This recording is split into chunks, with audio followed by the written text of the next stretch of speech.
My name is Abimbola Odunayo, Olorunyomi Seth. I hail from Kwara State, married to a Kogi man. He's also my partner in business. He's a QS. My business, it has been a downward recline, upward recline, and at this moment we're thanking God, coming out from an horrible experience. It's been, will I say favor, located me at some point, and even in the men's terrain, I've been able to level up to a level or a standard where I'm not being regarded as a woman anymore. It's like, it's where God has proposed me to be, and I'm really thriving in it, and I'm thanking God for that opportunity.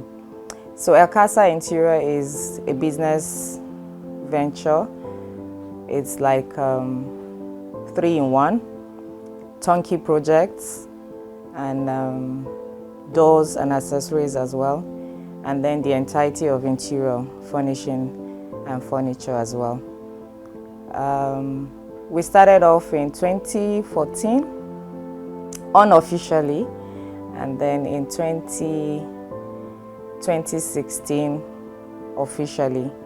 So we're about 10 years, more or less, 9 to 10 years. We started off like a normal, afraid little girl, not sure of what the terrain will look like, not sure if I was going to be accepted in the construction firm or industry, not sure of how to climb the ladders. But with perseverance, resilience, I kept pushing.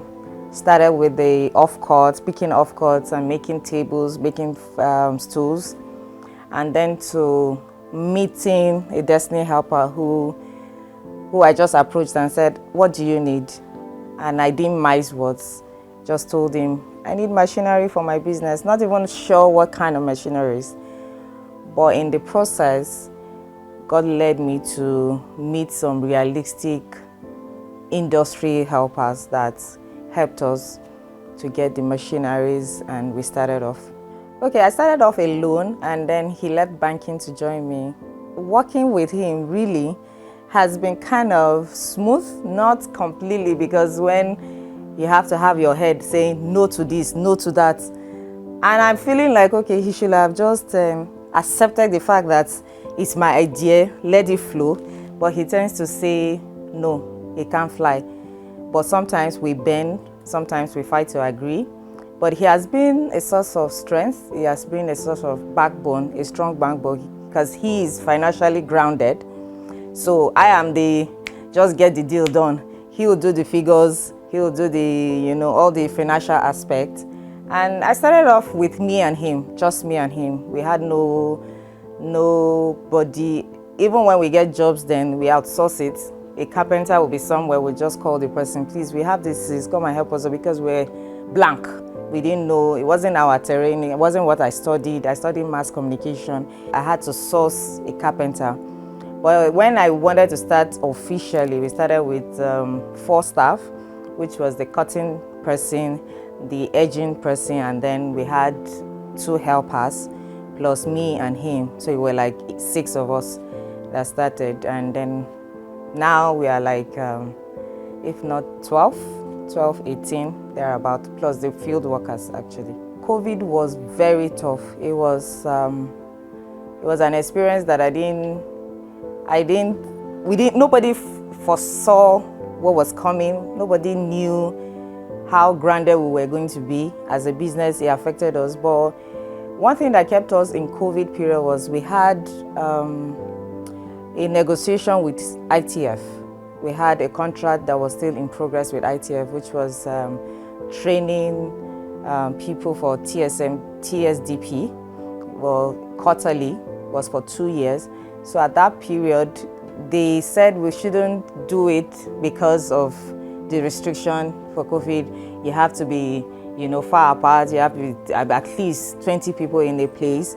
So what we did was to do an online session first, and then physically we do it separated, have a form, part A here, part B here.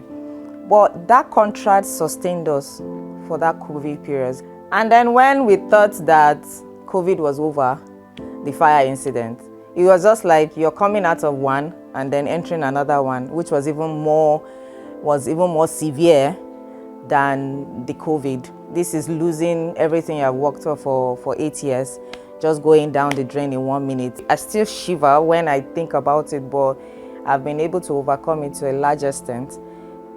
It came as a surprise. We never knew it was going to happen. In fact, we were at that scene. We saw the accident, but it was far from the factory. Nobody knew it was going to degenerate to what it did. We heard there was just few cars before us, a trailer and a lady. I don't know, maybe the bike was trying to overtake the trailer, and then the scarf of the lady got stuck to the rims, to the head, the hooks of the trailer, and then dragged that down, smashed her head, and he was forced to stop. And of course, it wasn't in the market, but the only mistake that was done was they dragged the guy to the market. We were here that day. When we escaped, we came here and looked at the structure and said, okay, it is finished. And I kept saying to myself, so this is how it will just go down. Everything, we couldn't pick a pin until we slept that day. I kept thinking the investments, the monies, but no life was lost, which is the greatest joy I had. The only issue we had was we didn't do complete insurance. Yes, we did for only the machineries. So we didn't do for the items that come in, items that go out, you know. So we had some other external boards, people that came to court, like all these carpenters that had their boards affected. We couldn't number them, but God was faithful. We didn't have, like, will I say, killing finances that we will have gone to look for, maybe like a loan to repay people that were affected. That we had insurance people came through after so much struggle, came through with few, maybe not complete, but at least we got something out of insurance, which was kudos to insurance company in Nigeria. We never knew that it was going to come through, but we fought and we won. From that time till now, a lot. I'll say like it was like a total turnaround. I'm not sure we had pressing or pending deals that prior to that time, which was maybe two. Immediately after the incident, we just kept getting calls. I know that some news agencies came at that point, and I didn't even see when they broadcasted it because I was everywhere. But after that time, it was like Mercy just said, no, it's time to help this girl. You know, we started getting, we got so many orders from Lagos, Ilorin, Port Harcourt, Kaduna. That was when NCDC project came up in Kaduna, their COVID laboratory in Kaduna. And then we got Ekiti as well, COVID center in Ekiti, we were called to do it. And then we got University of Ilorin also. And then also we got the University of Minna. And then we got an estate in Lagos. So it's like, it just opened up so much areas that God wanted to repay us back for all the loss. It taught me to keep pushing. Like if I had given up, it would have been worse. Because I will now say, oh, I started a long time ago. What have I achieved? Okay, after the fire incident, I know people that didn't come out of it. I know people mentally that up till now have still not pulled through. Shouldn't be lost in the crowd. Like, if it's not your terrain, yes, it's not predominantly your terrain, does not make you feel less important, and wouldn't say you won't succeed in it. Like I always tell my people, I say, if you have value, people will want to buy that value. So put that value as the thing that makes you run. For every single thing you do, run with the value and the mindset that I'm priceless. Like if I go to a meeting where I see 10 men and I'm the only woman, I just don't feel like, okay, no, this she. I don't use a she again. Him. I become exactly like a man. What a man would do, I would do it in that. Even if I'm clueless about exactly what they're talking about, I just, in my head, I'm not clueless. I know that I can. So if you dream it, they say dream it, you can. No, just dream. Don't break the box.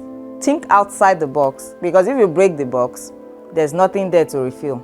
So think outside the box and just see yourself in that terrain making waves.